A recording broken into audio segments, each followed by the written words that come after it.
শিউলি রান্নাঘর চ্যানেলে আপনাদের সকলকে স্বাগত জানাই। একদম গ্রাম্য পদ্ধতিতে আজকে আমি পেঁয়াজ দিয়ে ক্যাপসিকামের বাটি চচ্চড়ি করে আপনাদেরকে দেখাবো। তার সাথে থাকবে আলু মাখা, ঢ্যাঁড়সের ভর্তা। গরম ভাতে একদম জমে যাবে। তাহলে দেখে নিন বন্ধুরা, আমি এটা কি করে বানিয়ে নিই। প্রথমে আমি পেঁয়াজটা ভেজে নেব।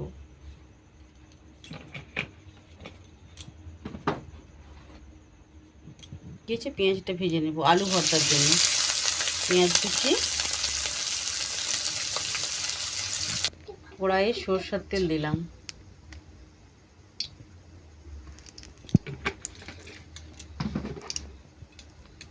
ফোড়নে একটা কাঁচা লঙ্কা,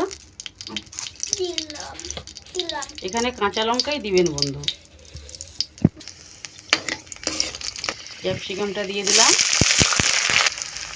এটা কিছুক্ষণ ভেজে নেব। এটা ভাজা হয়ে গেলে পেঁয়াজ কুচিটা দিয়ে দেব। এটা কিছুক্ষণ ভেজে নিয়েছি। এইবার একটা টমেটো আর দুটো পেঁয়াজ কুচি দিয়ে দিলাম,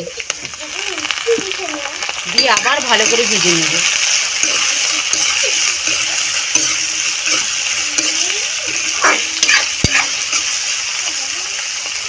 লবণ দিয়ে দিলাম, একটু ভেজে নেব বন্ধুরা। ভাজা হয়ে গেলে মশলাটা দিয়ে একটু কষিয়ে নেব ভালো করে। এটা একটা দুর্দান্ত স্বাদের খাবার। এটা একবার হলেও বাড়িতে বানিয়ে খেয়ে দেখবেন বন্ধুরা। এইভাবে ভেজে নেবেন। এইবার এটা ভাজা হয়ে গিয়েছে, এতে মশলা দিয়ে দেব। এখানে আমি 2 চামচ হলুদ গুঁড়ো, 1 চামচ লঙ্কা গুঁড়ো দিয়েছি, সর্ষে পোস্ত বাটা,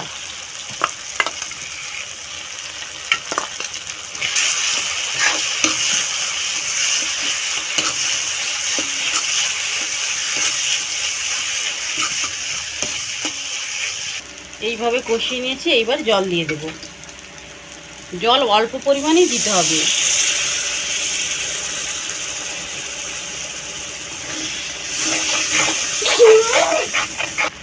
সবশেষে অল্প একটু সরষের তেল ছড়িয়ে দেব।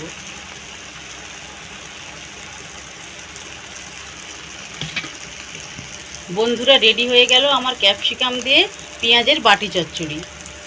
হয়ে গেল আমার গরম গরম 1 বাটি ক্যাপসিকাম পেঁয়াজের পোস্ত। দেখুন আজকের ডিনারে আমার মেয়ে খেয়ে আপনাদেরকে দেখাবে কেমন হয়েছে। আমার মেয়ের খুব ফেভারিট এটা।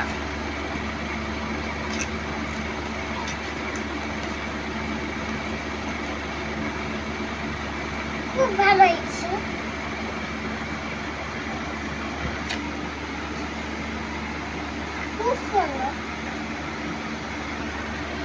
এইরকম নিত্য নতুন ভিডিও পেতে আমার চ্যানেলটাকে প্লিজ আপনারা সাবস্ক্রাইব করুন।